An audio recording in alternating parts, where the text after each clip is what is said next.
جس کے بعد مسز یوبرائٹ مر جاتی ہیں۔ کلم کو اپنی ماں کی موت کے بارے میں پتہ چلتا ہے تو وہ خود کو اس چیز کا الزام دیتا ہے۔ اس کے بعد کچھ عرصہ گزرتا ہے تو کلم کو یوسٹیشیا کے کردار کے بارے میں بھی پتہ چلتا ہے کہ اس کا تعلق وائلڈ ڈیو سے ہے، تو وہ اس سے الگ ہو جاتا ہے۔ اب یوسٹیشیا ایڈگن ہیتھ سے بھاگنے کا منصوبہ بناتی ہے اور وہ وائلڈ ڈیو کی مدد لیتی ہے۔ وائلڈ ڈیو بھی اس کی مدد کرنے کو تیار ہو جاتا ہے۔ اب ایک طوفانی رات میں یوسٹیشیا وائلڈ ڈیو سے ملنے کے لیے جا رہی ہوتی ہے کہ اچانک سے رستے میں دریا میں وہ ڈوب جاتی ہے۔ وائلڈ ڈیو اسے بچانے کی کوشش کرتا ہے اور وہ دونوں ہی دریا میں ڈوب کر مر جاتے ہیں۔ کلم کو ڈیگری ون بچا لیتا ہے اور اس کے بعد تھوڑا ہی عرصہ گزرتا ہے اور تھامسن اور ڈیگری ون آپس میں شادی کر لیتے ہیں۔ اور دوسری طرف کلم یوبرائٹ جو کہ اپنی ماں کی موت، بیوی کی بے وفائی اور اپنی خراب بینائی کی وجہ سے ٹوٹ چکا ہوتا ہے، وہ اب ایک پرائسٹ بن جاتا ہے اور گھوم پھر کر لوگوں کو تبلیغ دینا شروع کرتا ہے، لیکن لوگ اسے سنجیدہ نہیں لیتے اور اس طرح سے وہ اپنی زندگی گزارنا شروع کر دیتا ہے اور یہاں پر اس ناول کی اینڈنگ ہو جاتی ہے، the return of the NATO. Summary ہم نے پڑھ لی، اب اس کا انالیسس کر لیتے ہیں، اور انالیسس میں سب سے پہلے ہم ڈسکس کریں گے میجر تھیمز کو۔ سب سے پہلا تھیم ہے اس ناول کے اندر مین ورسس نیچر، انسان ورسس قدرت۔ ہم دیکھتے ہیں کہ ایڈگن ہیتھ جو کہ ایک کیریکٹر ہے اس ناول کے اندر، یہ ایک جگہ نہیں ہے، یہ ایک کیریکٹر ہے، اور کس طرح سے ہم نیچر کو دیکھتے ہیں کہ وہ پاورفل ہے، وہ ٹائم لیس ہے، وہ ان ڈیفرنٹ ہے، کہ قدرت کس طرح سے اپنا رول پلے کرتی ہے پورے ناول کے اندر۔ یوسٹیشیا وائی کو یہ ایک قید خانہ لگتا ہے، اسے لگتا ہے کہ ایڈگن ہیتھ میں اس کا دم گھٹتا ہے، جبکہ کلم یوبرائٹ اسے قبول کر لیتا ہے، وہ باہر سے واپس ایڈگن ہیتھ آ جاتا ہے اور یہاں پر اپنی زندگی گزارنا شروع کر دیتا ہے۔ تو ہم دیکھتے ہیں کہ کس طرح سے اس ناول کے اندر انسان کی خواہشات اور قدرت کے درمیان ٹکراؤ ہوتا ہے۔ یوسٹیشیا جب یہاں سے بھاگنے کی کوشش کرتی ہے تو وہ مر جاتی ہے۔ تو ہم دیکھتے ہیں مین ورسس نیچر۔ نمبر 2 پر اس ناول کے اندر تھیم ہے فیٹ اینڈ چانس، تقدیر اور اتفاق۔ تھامس ہارڈی نے ہمیں دکھایا ہے کہ انسان کی زندگی میں فیٹ اور چانس اہم رول پلے کرتی ہیں۔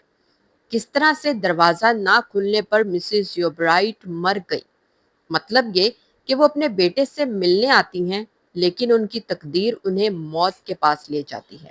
تو اس طرح سے ہمیں ہر ایک کیریکٹر اپنی قسمت کے سامنے بے بس نظر آتا ہے۔ تو یہ رول ہے فیٹ اینڈ چانس کا اس ناول کے اندر۔ نیکسٹ تھیم ہے لو اینڈ پیشن۔ ہم اس ناول کے اندر دیکھتے ہیں لو ٹرائینگلز کو۔ یوسٹیشیا کا لو دیکھتے ہیں ہم کلم کے ساتھ، اس کے بعد وائلڈ ڈیو کے ساتھ، اسی طرح سے وائلڈ ڈیو کا یوسٹیشیا کے ساتھ اور اس کے بعد تھامسن کے ساتھ۔ تو ہم لو ٹرائینگلز کو دیکھتے ہیں اس ناول کے اندر۔ نیکسٹ تھیم ہے اس کے اندر ایلینیشن اینڈ آئسولیشن، تنہائی اور ایلینیشن، کہ کس طرح سے اجنبیت دیکھتے ہیں ہم، آئسولیشن دیکھتے ہیں ہم اس ناول کے اندر۔ یوسٹیشیا خود کو ایڈگن ہیتھ میں اجنبی محسوس کرتی ہے، وہ یہاں سے بھاگنا چاہتی ہے اور شہر میں رہنا چاہتی ہے، اسی لیے وہ کلم سے شادی کرتی ہے۔ اسی طرح سے باقی کیریکٹرز بھی، وہ بھی تنہائی کا شکار ہوتے ہیں جیسا کہ کلم کی اپنی ماں۔ تو ہم دیکھتے ہیں ایلینیشن کو اور آئسولیشن کو۔ نیکسٹ تھیم ہے ٹریجڈی کا، مین تھیم۔ یہ ایکچول میں ناول ٹریجڈی ہی ہے۔ ہر ایک کیریکٹر اس ناول کے اندر کسی نہ کسی نقصان کا، لاس کا سامنا کرتا ہے، کوئی محبت کی لاس، کوئی خاندان، یا کوئی اپنے ڈریمز کی۔ جیسے کہ یوسٹیشیا باہر جانا چاہتی ہے، اس کے بعد کلم اپنی ماں کو کھو دیتا ہے۔ تو اس طرح سے ہم لاس دیکھتے ہیں۔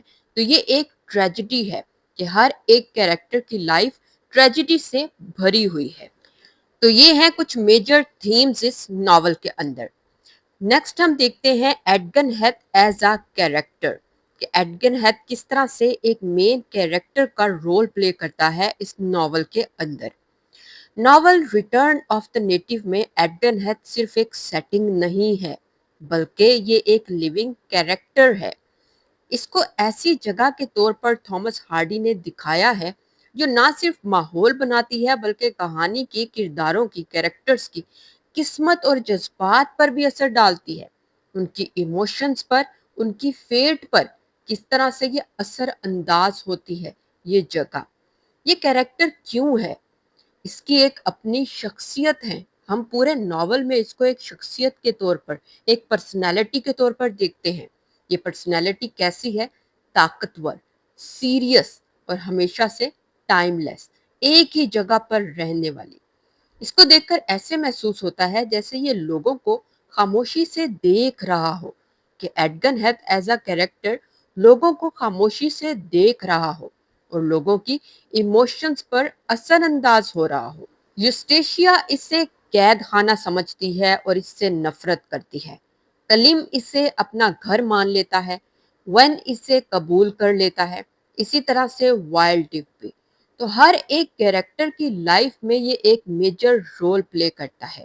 اس کے علاوہ ہم دیکھتے ہیں کہ ایڈگن ہیتھ کے اندر یوسٹیشیا دریا میں ڈوب کر مر جاتی ہے، اسی طرح سے مسز یوبرائٹ بھی مر جاتی ہیں۔ تو کئی طوفانی اور اندھیری راتیں دیکھتے ہیں ہم اس جگہ میں۔ کئی لوگ آتے ہیں، روتے ہیں، محبت کرتے ہیں اور مر جاتے ہیں، لیکن ایڈگن ہیتھ ہمیشہ سے ویسا کا ویسا ہی ہے۔ ایسے لگتا ہے جیسے ہر واقعے کا خاموش گواہ ہے ایڈگن ہیتھ۔ تو ہم ایڈگن ہیتھ کو ایز اے کیریکٹر دیکھتے ہیں کہ کس طرح سے ہر ایک کیریکٹر کی زندگی میں یہ رول پلے کر رہا ہے۔ یہ صرف ایک جگہ نہیں ہے بلکہ ایک سمبولک کیریکٹر ہے جس کی فطرت ہے، تقدیر ہے اور انسان کے ماحول سے ٹکراؤ کو ظاہر کرتا ہے۔ تو یہ ہے ایڈگن ہیتھ ایز اے کیریکٹر۔ تو یہ تھا the return of the NATO, جس کو ہم دیکھتے ہیں کہ کس طرح سے یہ ایک ڈیپلی ایموشنل اور فلوسافیکل ناول ہے۔